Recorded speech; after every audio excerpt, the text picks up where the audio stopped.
Welcome to e-PG पाठशाला। E-PG पाठशालायाः कृते सर्वेभ्यः सर्वाभ्यः स्वागतं सुस्वागतं च व्याहरामि। अधुना प्रथमपत्रस्य विषयः भवति लघुशब्देन्दुशेखरस्य परिभाषा प्रकरणम्। परिभाषा प्रकरणस्य सूत्रद्वयम् आधृत्य विचारः प्रस्तूयते। प्रथमं सूत्रं भवति अलोन्तस्य इति, द्वितीयं सूत्रं भवति ङिच्च इति। एतत् सूत्रद्वयं समाश्रित्य अधुना विचारः उपस्थाप्यते। पाठस्य मुख्यांशाः भवन्ति अलोन्तस्य इति सूत्रार्थविचारः, अस्य सूत्रस्य उदाहरणं च, स्थाने पदानुवर्तनस्य प्रयोजनम्, अन्त्यग्रहणप्रयोजनम्, अल्ग्रहणस्य फलम्, अस्याः परिभाषायाः लिङ्गम् एवं च अस्याः परिभाषायाः प्रवृत्तस्थलम् एवं च ङिच्च सूत्रस्य अर्थः, तस्य सूत्रस्य प्रयोजनम्, अनेकाल्सित् सर्वस्य इति सूत्रस्य अपवादभूतं ङिच्च इति सूत्रं परिभाषायाः अप्रवृत्तिस्थलम्। एते मुख्यांशाः भवन्ति। एतान् विषयान् समाश्रित्य अधुना चर्चा करिष्यते।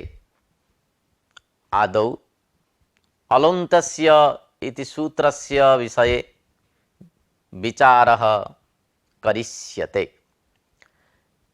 अलोन्तस्य इति सूत्रं पाणिनीय अष्टाध्यायी ग्रन्थस्य प्रथमाध्यायस्य प्रथमपादस्य 52तमं सूत्रम् इदं परिभाषासूत्रं भवति।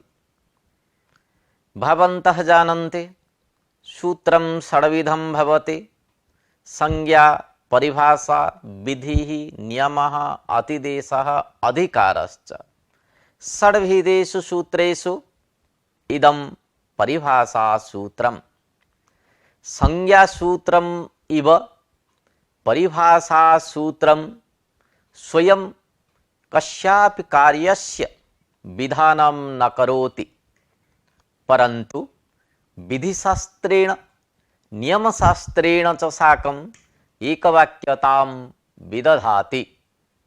संज्ञासूत्र परिभाषासूत्रयोः मध्ये अयमेव भेदः परिलक्ष्यते यत् संज्ञासूत्रं विधिसूत्रस्य अंगभूतं भवति, परन्तु परिभाषासूत्रं विधिसूत्रस्य अंगं भवति। अतएव परिभाषासूत्रं विधिशेषभूतम् इति कथ्यते। अलोन्तस्य इति सूत्रेण आदेशविषयकाः नियमाः विहिताः। उदाहरणं यथा अष्टाध्याय्याम् एकं सूत्रं वर्तते अतो दीर्घो जञ् इति। अनेन सूत्रेण दीर्घादेशः विधीयते। अदन्त अङ्गस्य दीर्घः जयादौ प्रत्ययपरे इत्यर्थः। पठधातोः लट्लकारे उत्तमपुरुषैकवचने पठधातोः मिप् प्रत्यये पठ मि इति अवस्थायां सब्विकरणे पठ मि इति जातम्। पठ इति अकारान्तं भवति।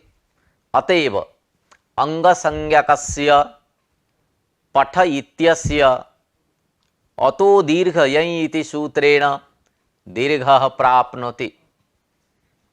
परन्तु अलोन्तस्य इति परिभाषया अन्त्यस्य पठघटकस्य अकारस्य दीर्घो विधीयते यतोहि अतः इति षष्ट्यन्तं पदं वर्तते।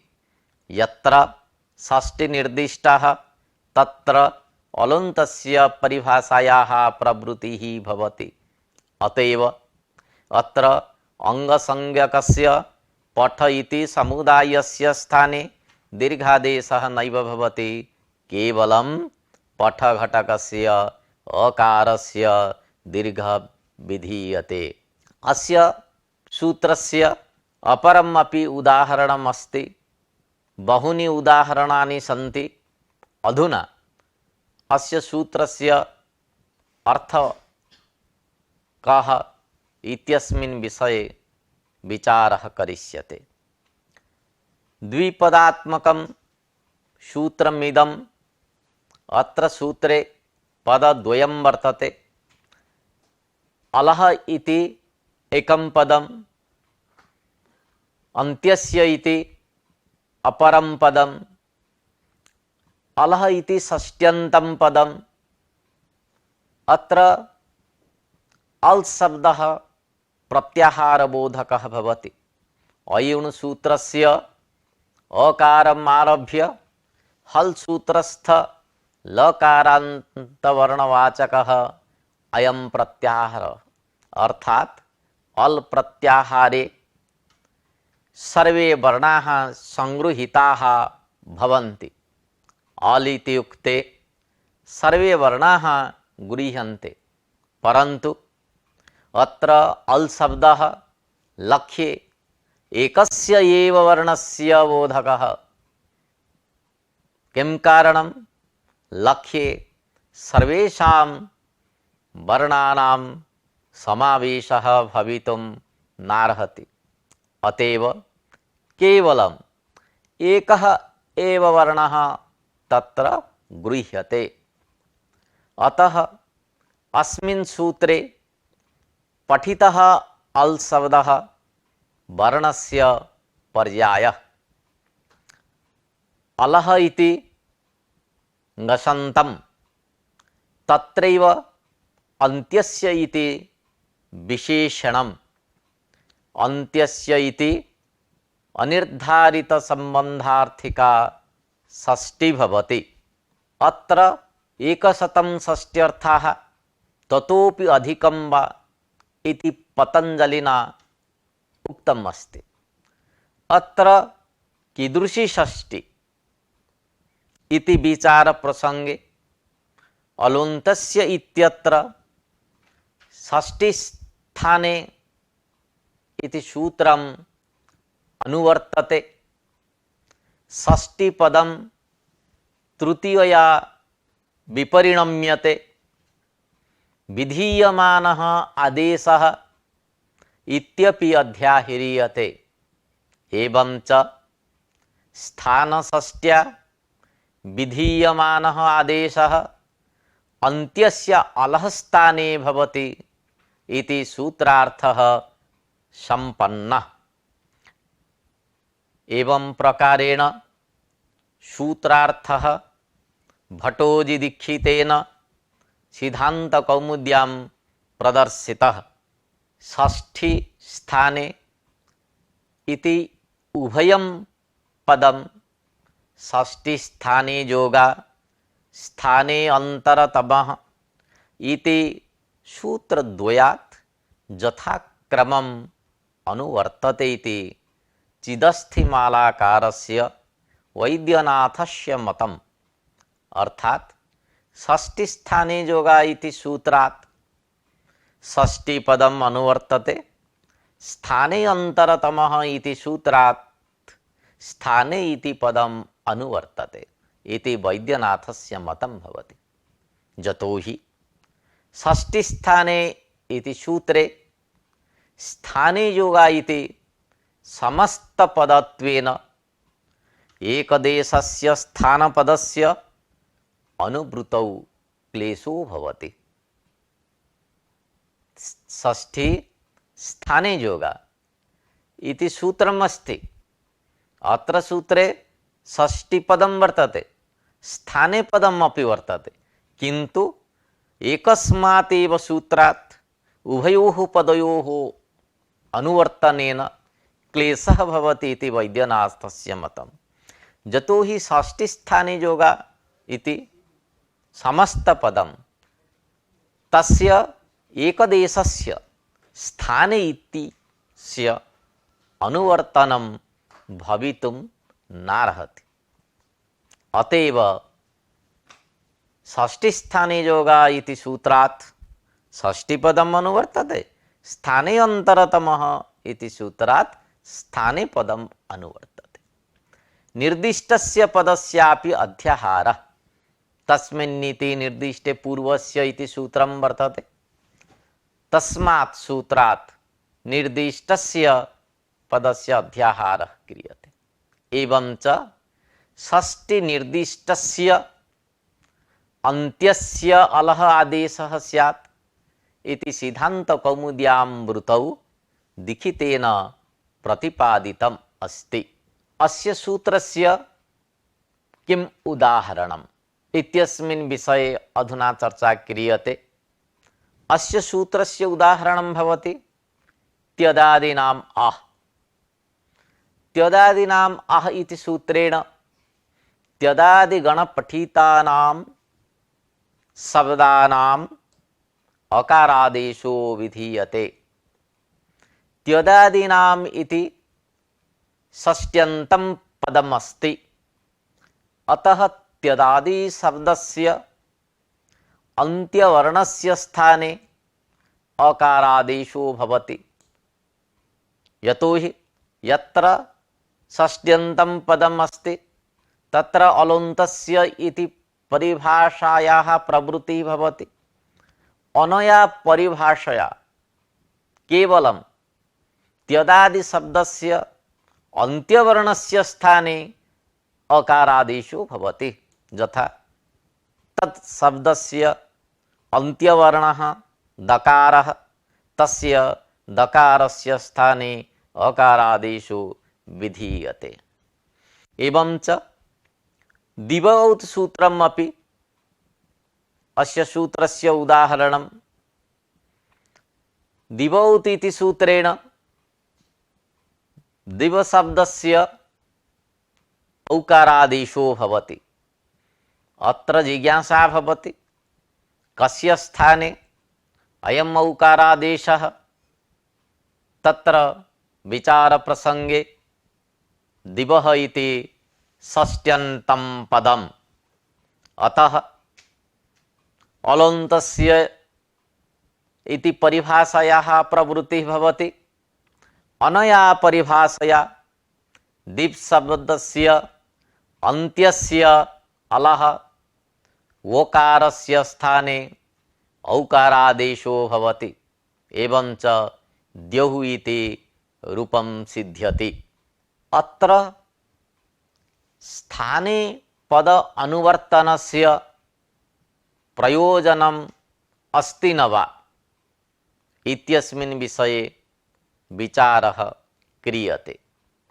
यतोहि इतः पूर्वम् अस्माभिः आलोचितं यत् स्थाने पदम् अत्र अनुवर्तते। अस्य अनुवर्तनस्य किं फलं भवति, किं प्रयोजनं भवति। अलोन्तस्य इति सूत्रेण तस्य अवयवषष्टित्वकल्पनात् स्थाने पद अनुवर्तनस्य किं प्रयोजनम् इति अस्माकं मनसि जिज्ञासा उदेति। अतः नागेशेन उच्यते यत् स्थाने इत्यादि किम् इट् तृचः ऋकारात् पूर्वो मा भूत् इति।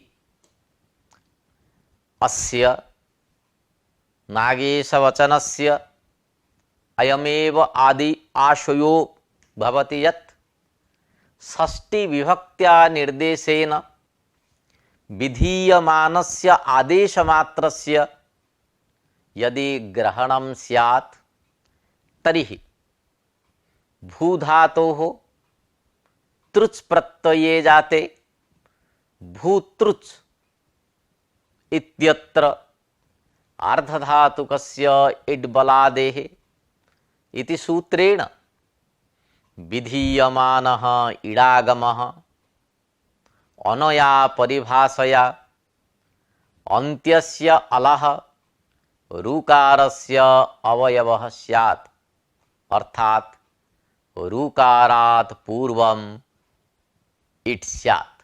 एतत्तु अस्माकं न इष्टं भवति, अतएव एतद् वारणाय स्थाने पदम् अनुवर्तते। तर्हि स्थाने पदस्य अनुवर्तनेन किं भवति? न इडागमस्य स्थाने विधीयमानत्वाभावात् इड् विधौ अलोन्तस्य परिभाषा न प्रवर्तते। इट् इत्यत्र टकारः इत्संज्ञकः अनेन अवयवषष्ठी ज्ञायते, न तु स्थाने षष्ठी। यत्र स्थाने षष्ठी तत्रैव अलोन्तस्य परिभाषायाः प्रवृत्तिः भवति, अत्र तु अवयवषष्ठी भवति।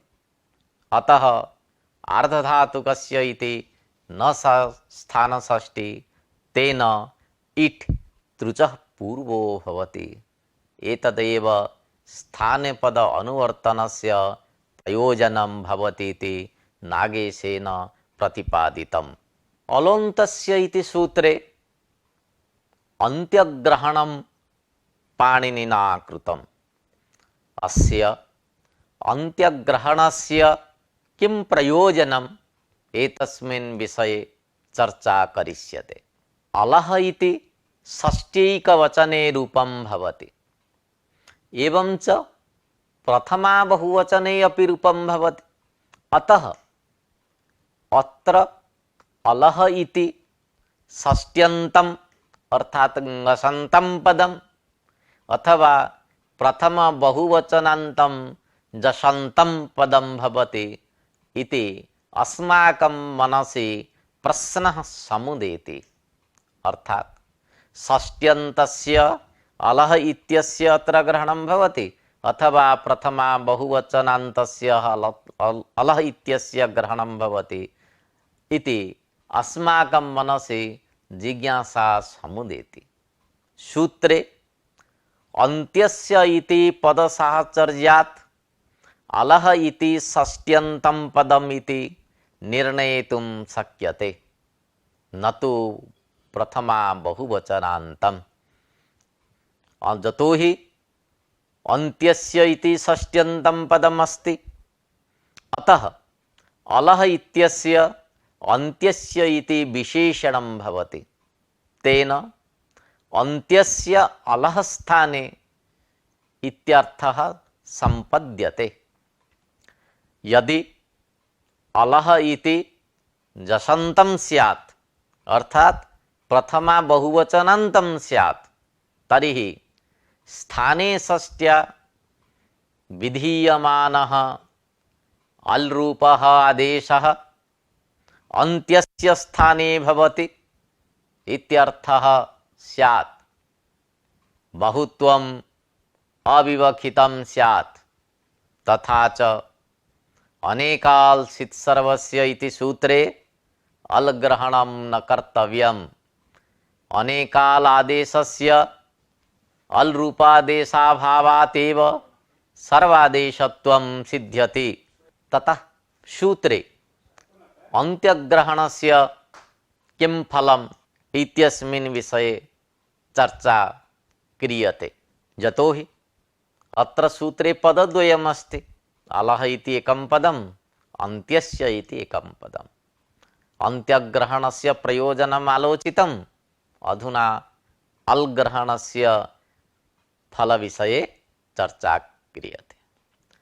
यदि सूत्रे अलः इति पदस्य उपादानं न स्यात् तर्हि परमविद्वस् शब्दस्य चतुर्थी विभक्तौ एकवचने भ्याम् इति प्रत्यये परमविद्वस्भ्याम् इत्यत्र वसु स्रंसु ध्वंसु अनडुहां दः इति सूत्रेण पदस्य इति अधिकारात् विद्वत् इति संपूर्णस्य पदस्य स्थाने दकारादेशः प्राप्तः। अत्र तत्र वसु स्रंसु ध्वंसु अनडुहां दः इति एकं सूत्रम् अस्ति। अनेन सूत्रेण दकारादेशः भवति। तर्हि कस्य स्थाने दकारादेशः इति जिज्ञासायाम् अत्र पदस्य इति अधिकारो वर्तते। अतः पदस्य इति अधिकारसत्वात् विद्वषिति यत् पदं तस्य संपूर्णस्य पदस्य स्थाने दकारादेशः प्राप्तः। एतादृशः आदेशः अस्माकं न इष्टः, प्रयोगसिद्धिः अपि नैव भवति। अतएव अत्र अल्पदग्रहणात्, अत्र नाम अलोन्तस्य इति सूत्रे अल्पदग्रहणात् अन्त्यस्य अल्वर्णस्य सकारस्य दकारादेशे परमविद्वद्भ्याम् इति प्रयोगः निष्पन्नः। अयं प्रयोगः अस्माकम् इष्टः। अत्र अल् शब्दः एकवर्णस्य पर्यायः। विद्वत् शब्दे अनेके अलः सन्ति, अर्थात् बहवः वर्णाः सन्ति, अनेके वर्णाः सन्ति। अतः अलोन्तस्य इति सूत्रेण अन्त्य अलमात्रस्य सकारस्य स्थाने दकारादेशो भवति इति नियम्यते। एवं च स्वनडुद्भ्याम् इत्यत्रापि हकारस्य स्थाने दकारादेशो सिद्ध्यति। पदस्य इति अधिकारात् अन्त्यस्य पदस्य स्थाने दकारादेशः यथा न स्यात् तदर्थं सूत्रे अल्ग्रहणं कृतम्।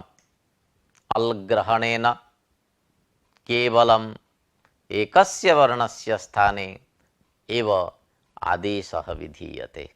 सः वर्णः भवति अन्त्यवर्णः। सूत्रस्य नियमप्रकारः कीदृशः इति विचारप्रसङ्गे अलोन्तस्य इति सूत्रेण नियमद्वयं क्रियते। यथा अलः एव इति एकः नियमः, अन्त्यस्य एवेति द्वितीयः नियमः।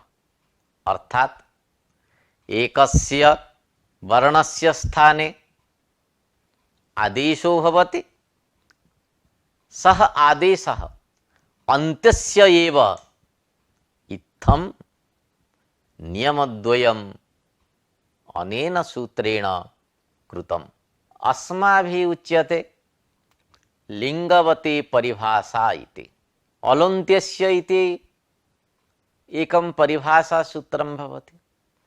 अतएव अस्याः परिभाषायाः किं लिङ्गम् इति जिज्ञासायां नागेशेन उच्यते यत् अल् समुदायबोधकपदोत्तरं स्थानषष्ठी अस्याः परिभाषायाः लिङ्गम्।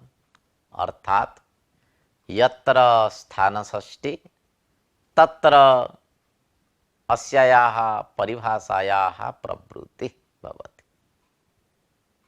किन्तु यत्र अल् समुदायबोधक पदमस्ति ततः तदुत्तरं स्थानषष्ठी भवति अस्याः परिभाषायाः चिह्नं। स्थाने विधीयमानः इति प्रत्याशत्या लभ्यते। एवं च अल् समुदायबोधक पदोत्तरं यत्र स्थानषष्ठी तत्र अन्त्यस्य अलः इत्यस्य उपस्थितिः भवति।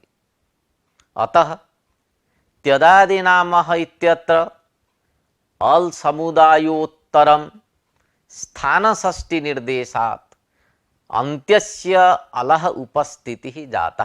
अर्थात त्यद इति शब्दः भवति, तत्र त्यत् भवतु, तद् भवतु, यत् भवतु, सर्वत्र अल् समुदायोत्तरं तत्र स्थानषष्ठी निर्देशात् अन्त्यस्य वर्णस्य उपस्थितिः जायते। अतएव अन्त्यस्य वर्णस्य स्थाने एव अकारादेशः। तत्शब्दे अन्त्यः वर्णः दकारः तत्र अकारादेशः। एवंच इतो अत् सर्वनाम स्थाने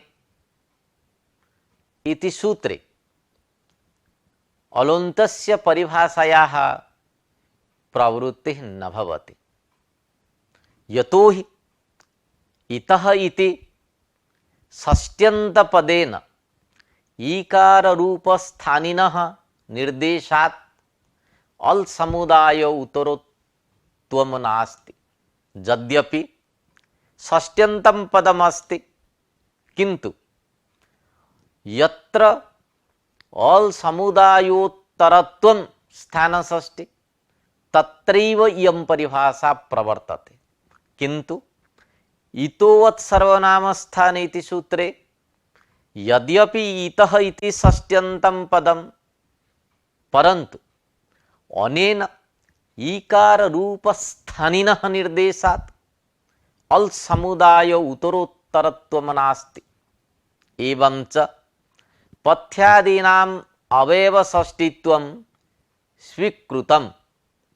अतः अल् समुदाय बोधक पदोत्तराभावात् स्थानषष्ठी अभावाच्च यं परिभाषा तत्र नोपतिष्ठते इति निष्कर्षः। परिभाषायाः प्रवृत्तिस्थलं किम् इति विचारः प्रस्तूयते। आदेश विषये एव इयं परिभाषा प्रवर्तते। यतो हि अत्र सूत्रे एचः इघ्रस्वादेशे इति सूत्रात् आदेशे इति अनुवर्त्य प्रथमान्तेन विपरिणम्यते। तथा च स्थाने विधीयमानः आदेशः इत्यर्थो लभ्यते। केचन आदेश इत्यस्य अध्याहारं स्वीकुर्वन्ति। अतएव आदेश विषये एव इयं परिभाषा प्रवर्तते, नान्यत्र। आगम विधायक शास्त्रे अस्याः परिभाषायाः प्रवृत्तिः न भवति। इदं सूत्रं स्थाने षष्ठी सूत्रस्य अपवाद सूत्रम्। षष्ठी स्थाने योगा इति सूत्रं वर्तते। तत्र स्थानषष्ठिः तत्र षष्ठी स्थाने योगा सूत्रस्य प्रवृत्तिः भवति। तर्हि अलोन्तस्य सूत्रं किमर्थम्? इदं सूत्रं षष्ठी स्थाने योगा इति सूत्रस्य अपवादभूतं सूत्रं भवति। एवं प्रकारेण अलोन्तस्य सूत्रस्य अर्थः अस्माभिः विचारितः। अधुना अस्य सूत्रस्य यः पाठ्यांशः तस्य संक्षेपेण उपस्थाप्यते। अलोन्तस्य इति परिभाषासूत्रम्। अलोन्तस्य सूत्रेण आदेश विषयको नियमः कृतः। अत्र अल् शब्दः वर्णस्य पर्यायः। अलः इति षष्ट्यन्तं पदं, न तु प्रथमान्तम्। अन्त्यम् इति अनिर्धारित संबंधार्थिका षष्ठी भवति। अन्त्यस्य इति अलः इत्यस्य विशेषणं। स्थानषष्ट्या विधीयमानः आदेशः अन्त्यस्य अलस्थाने भवति इति सूत्रार्थः। षष्ठी स्थाने च इति पदद्वयम् अनुवर्तते। अन्त्यस्य इति साहचर्यात् अलः इति ङषन्तं न तु यशन्तं पदम्।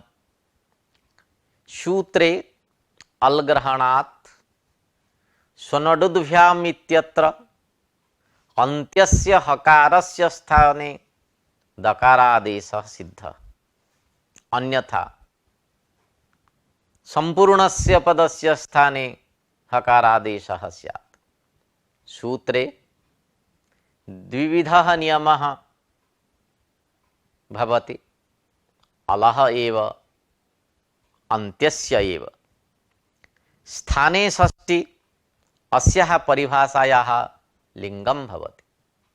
आगम विषये अलोन्तस्य परिभाषा नोपतिष्ठते। षष्ठी स्थाने योगा इत्यस्य अपवादभूतम् अलोन्तस्य इति सूत्रम्। अधुना अलोन्तस्य इति सूत्रार्थ विषये विचारः संपन्नः। एवं च यत् द्वितीयं सूत्रं वर्तते ङिच्च इति, तद्विषये विचारः करिष्यते। ङिच्च इति परिभाषासूत्रम् आदेश विषये नियमः क्रियते। एकवर्णात्मक आदेश विषये सूत्रद्वयं पाणिनिना समुपस्थापितम्। यथा अलोन्त्यस्य इति एकं सूत्रं, ङिच्च इति द्वितीयं सूत्रम्। अलोन्तस्य इति सूत्रेण तत्र एकवर्णात्मक आदेश विषये प्रवृत्ति भवति। ङिच्च इति सूत्रस्यापि अनेक वर्णात्मक आदेश विषये अनेकाल्सित् सर्वस्य इति सूत्रं पाणिनिना प्रणीतम्। तत्र विप्रतिषेधे परं कार्यम् इति सूत्रेण पूर्वसूत्रापेक्षया परसूत्रस्य बलवत्वं प्रतिपाद्यते। अतः अलोन्तस्य सूत्रापेक्षया ङिच्च इति सूत्रस्य परत्वात् बलवत्वम् अस्ति। एवं च अलोन्तस्य ङिच्च इति सूत्रद्वय अपेक्षया परत्वात् अनेकाल्सित् सर्वस्य इति सूत्रस्य बलवत्वं स्यात्। परन्तु अत्र ङिच्च इति सूत्रम् अपवादं भवति। अतएव ङिच्च इति सूत्रस्य अपवादत्वात् अनेकाल्सित् सर्वस्य इति सूत्रं बाधते। अर्थात् ङिच्च इति सूत्रम् अलोन्तस्य इति सूत्रं बाधते, अनेकाल्सित् सर्वस्य इति सूत्रम् अपि बाधते। परत्वात् अलोन्तस्य इति सूत्रं बाधते, एवं च अपवादत्वात् अनेकाल्सित् सर्वस्य इति सूत्रं बाधते। अस्य सूत्रस्य किं प्रयोजनं? ङिच्च इति सूत्रस्य यत् कार्यं तत्तु अलोन्तस्य इति सूत्रेण एव सिद्ध्यति। अर्थात् ङिच्च इति सूत्रेण अन्त्यस्य अलः स्थाने आदेशः भवति, अलोन्तस्य इति सूत्रेणापि अन्त्यस्य अलः स्थाने आदेशः भवति। अतएव ङिच्च इति सूत्रं किमर्थं पाणिनिना प्रणीतम् इति जिज्ञासा उदेति। अस्याः जिज्ञासायाः निराकरणाय नागेशः समाधत्ते यत् अनेकालार्थम् इदं सूत्रम् इति। अर्थात् अनेकालिङ्गिति अनेकाल्सित् सर्वस्य इत्यनेन सूत्रेण अपवादत्वात् सर्वादेशः स्यात्। अतः तद्वारणाय ङिच्च इति सूत्रं विरचितम्। यदि ङिच्च इति सूत्रं न स्यात् तर्हि यत्र आदेशः अनेकाल विशिष्टः भवति तत्र अलोन्तस्य इति सूत्रस्य प्रवृत्तिः नैव स्यात्। अतएव अनेकाल्सित् सर्वस्य इत्यनेन सूत्रेण सम्पूर्णस्य स्थाने आदेशः स्यात्। अतः तद्वारणाय ङिच्च इति सूत्रं विरचितम्। अर्थात ङिच्च विषये अनेकाल्सित् सर्वस्य सूत्रस्य प्रवृत्तिः निषिध्यते। अस्य सूत्रस्य कः अर्थः इत्यस्मिन् विषये विचारः क्रियते। अत्र सूत्रे पदद्वयम् अस्ति। ङिति इति प्रथमान्तं पदं, च इति अव्ययपदं, व इति यस्य संज्ञित्, व नाम ओङ्कारः, इति यस्य श ङित्। अत्र बहुव्रीहि समासः अलोन्तस्य इति सूत्रात् अलः इत्यस्य च अनुवर्तते। षष्ठी स्थाने योगा इति सूत्रात् स्थाने इत्यस्य अनुवर्तनं भवति। षष्ठी निर्दिष्टः यः ङिदादेशः सः अन्त्यस्य स्थाने भवति। अतएव सिद्धान्तकौमुद्यां लिखितेन प्रतिपादितम् अयमपि अन्त्यस्य एव स्यात् इति सूत्रार्थः।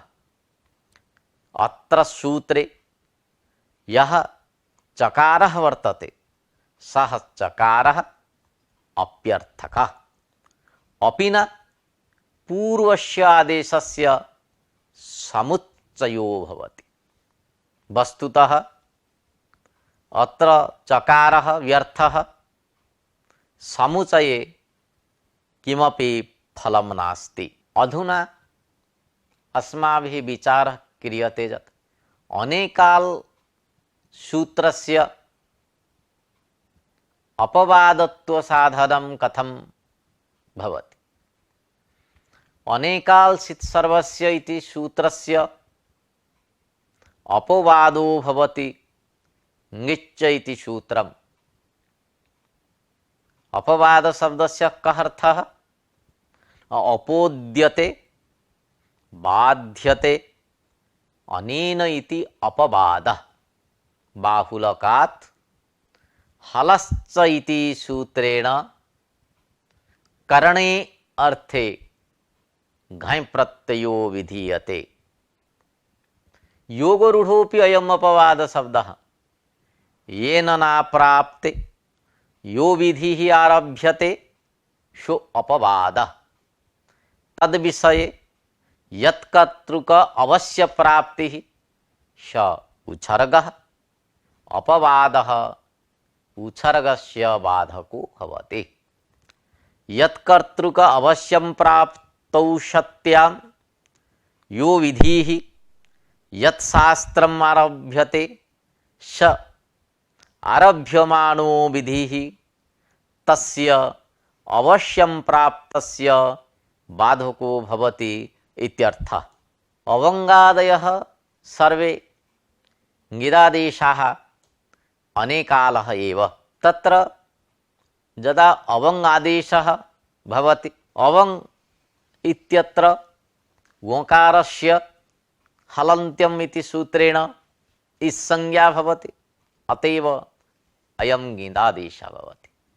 अवङ् इति अनेके अलः सन्ति, अतएव अयम् आदेशः अनेकालः। यत्र यत्र ङिच्च इति सूत्रस्य प्राप्तिर्भवति तत्र सर्वत्र अनेकाल्सित् सर्वस्य इति सूत्रस्य नियमेन प्राप्तिर्भवति। तथा च यदि ङित् अनेकालेषु अपि अनेकाल सूत्रं प्रवर्तेत तत्ता ङिच्च इति सूत्रं व्यर्थं स्यात्। एवं च निरवकाश विधिः अपवादः भवति। यदि सर्वत्र अनेकाल्सित् सर्वस्य इति सूत्रस्य प्रवृत्तिः स्यात् तर्हि ङिच्च इति सूत्रस्य अवकाशः एव नास्ति, अतएव निरवकाशविधिः भवति। ङिच्च इति सूत्रम् अनेकाल इति सूत्रस्य अपवादः साधितः। अनेकाल सित्सर्वस्य इति सूत्रं जरायाः जरस् इत्यादौ चरितार्थं भवति, अतएव तत्र निरवकाशविधिः भवितुं नार्हति। अस्य सूत्रस्य अवकाशः वर्तते जरया जरस् इत्यत्र।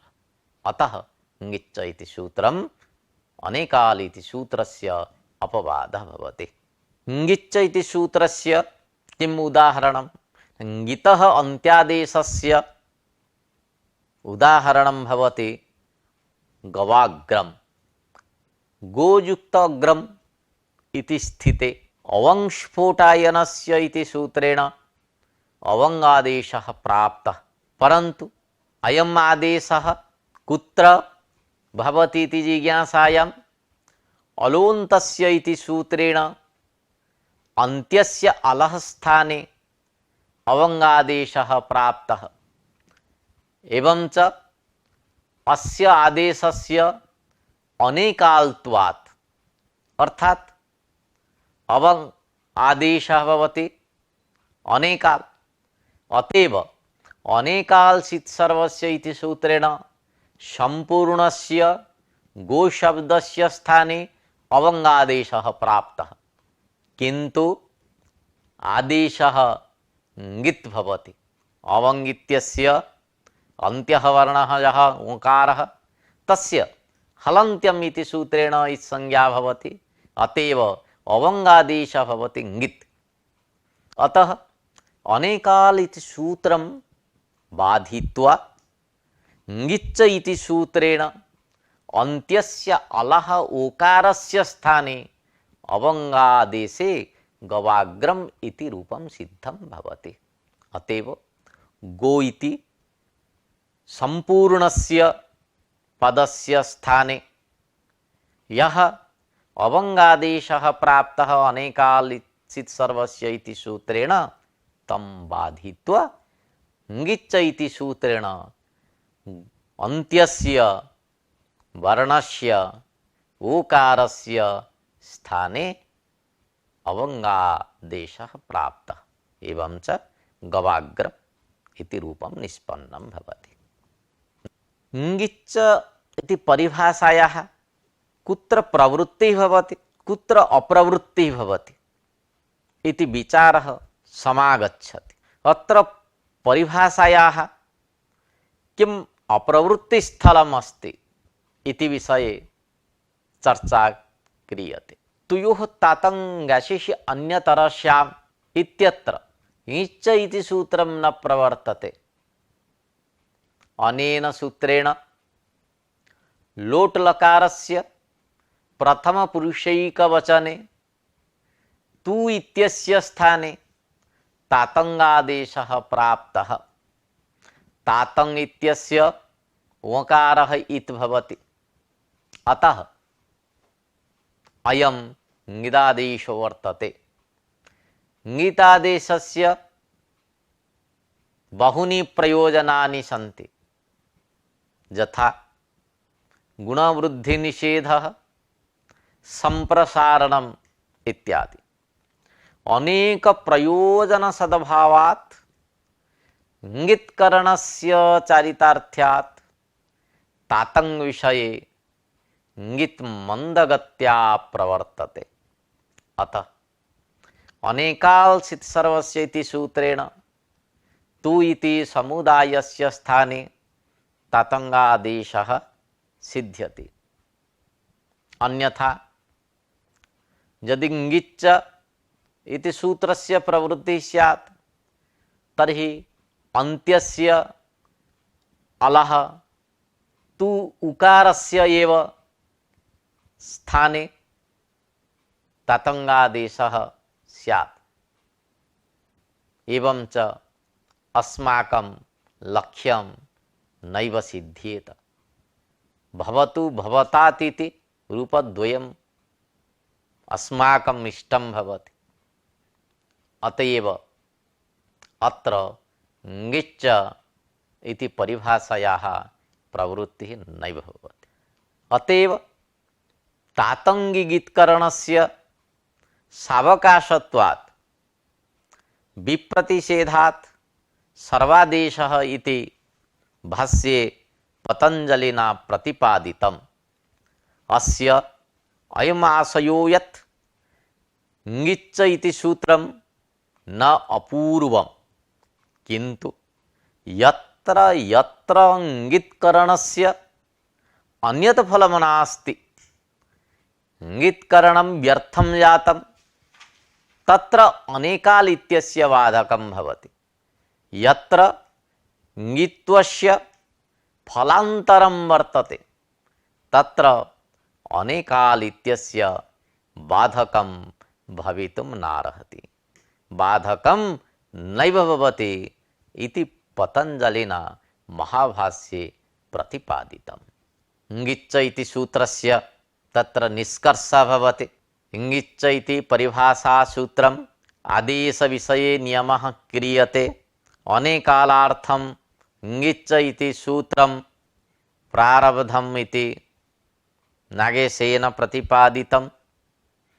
ङिच्च इति सूत्रम् अनेकाल्सित् सर्वस्य इत्यस्य अपवादो भवति। स्थानषष्ट्या निर्दिष्टस्य स्थाने योः अन्त्यः तस्य ङितादेशः स्यात् इति सूत्रार्थः लभ्यते। निरवकाशविधिः अपवादः येन न प्राप्ते यो विधिः आरभ्यते सो अपवादः। तुयोः तातं सूत्रे यं परिभाषा नोपतिष्ठते।